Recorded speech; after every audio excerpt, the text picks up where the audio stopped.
हाथ काट कर रख दूंगा ये नाम समझ आ जाए तो। कितनी दिक्कत होगी पता है राम समझ आ जाए तो। भाई राम राम तो कह लोगे पर राम सा दुख भी सहना होगा। पहली चुनौती ये होगी कि मर्यादा में रहना होगा। और मर्यादा में रहना मतलब कुछ खास नहीं कर जाना है, बस त्याग को गले लगाना है और अहंकार जलाना है। अब अपने राम लला के खातिर इतना ना कर पाओगे और शबरी का जूठा खाओगे तो पुरुषोत्तम कहलाओगे। काम क्रोध के भीतर रहकर तुमको शीतल बनना होगा। बुद्ध भी जिसकी इच्छाओं में बैठे वैसा पीपल बनना होगा ये सब कुछ, और वो भी शून्य में रहकर प्यारे।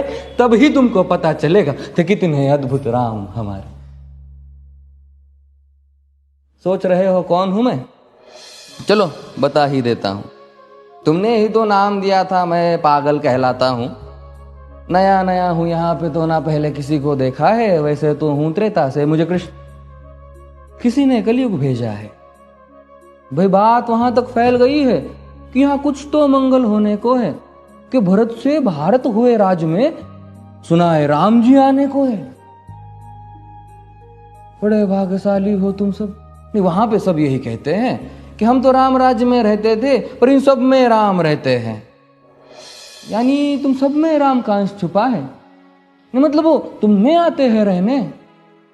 सच है या फिर गलत खबर? अगर सच्ची है तो क्या कहने। तो सबको राम पता ही होगा, घर के बड़ों ने बताया होगा।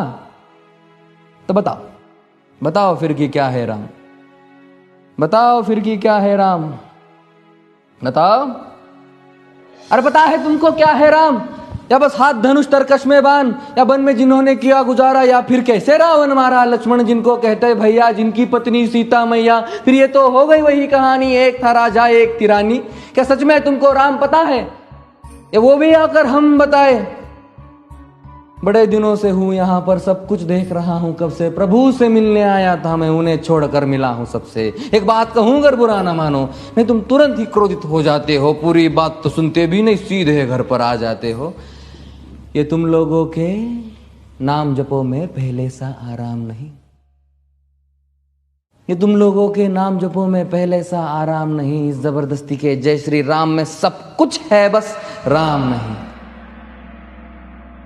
ये राजनीति का दाया बाया जितना मर्जी खेलो तुम। दाया बाया, अरे दाया बाया ये तुम्हारी वर्तमान प्रादेशिक भाषा में क्या कहते हो उसे? हाँ वो लेफ्ट एंड राइट।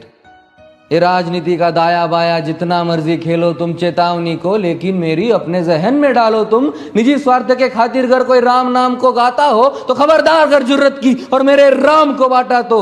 भारत भू का कवि हूं मैं, तभी निडर हो कहता हूं राम है मेरी हर रचना में। मैं बजरंग में रहता हूं। भारत की नींव है कविताएं और सत्य हमारी बातों में, तभी कलम हमारी तीखी और साहित्य हमारे हाथों में।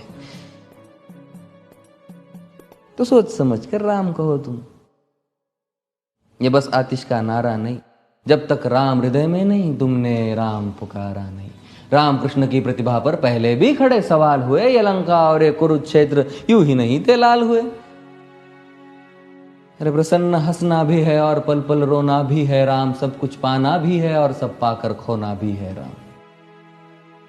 ब्रह्मा जी के कुल से होकर जो जंगल में सोए हो, जो अपनी जीत का हर्ष छोड़ रावण की मौत पे रोए हो। शिव जी जिनकी सेवा खातिर मारुत रूप में आ जाए। शेष नाग खुद लक्ष्मण बनकर जिनके रक्षक हो जाए। और तुम लोभ क्रोध अहंकार छल कपट सीने से लगाकर सो जाओगे तो कैसे भक्त बनोगे उनके, कैसे राम समझ पाओगे? अघोर क्या है पता नहीं और शिव जी का वरदान चाहिए। ब्रह्मचर्य का इल्म नहीं, इन्हें भक्त स्वरूप हनुमान चाहिए। भगवा क्या है पता, लहराना सबको होता है पर भगवा क्या है वो जाने जो भगवा ओढ़ के सोता है। राम से मिलना, राम से मिलना, राम से मिलना है ना तुमको? निश्चित मंदिर जाना होगा पर उससे पहले भीतर जा संग अपने राम को लाना होगा। जय सिया राम। और हाँ, अवधपुरी का उत्सव है, कोई कसर नहीं, सब खूब मनाना। मेरे प्रभु है आने वाले, रथ को उनके खूब सजाना। वो द्वापर में कोई राह तके है, मुझे उनको लेने जाना है। चलिए तो फिर मिलते हैं, हमें भी अयोध्या आना है। जय सिया राम। फिर से